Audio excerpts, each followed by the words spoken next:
Ze, Josemi, enkargutan? Bai, neska, ez naute berriz harrapatuko hemen, lapurralakoak. Eta, zer duzu ba?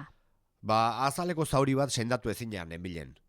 Lantokian eren egun, istripu txiki bat izan nuen, eta erredura bat daukat besoan. Begira, gaiztotu egin zait. Ez da oso handia, baina erresumina daukat, eta zauria behin eta berriro berritzen zait. Orduan, belarden dara etorri naiz proba egiteko asmotan. Ea zerbaitek xamurtzen didan zauria. Eta ze eman dizu? Ukendu bat eman dit. Ez dakit zer den, hauxe. Ara, intxusa ukendua. Zer, txusa? Intxusa. Oso ona da, Josemi. Guk betidanik izan dugu etxean, amonak erakutsi zigun egiten. Fede handia diogu intxusa ukenduari gure etxean.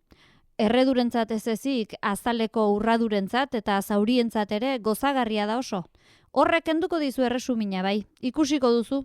Hainbeste ordainduta gero, sendatuko aldu. Bai horixe, ikusiko duzu. Biharko antzemango duzu hobekuntza.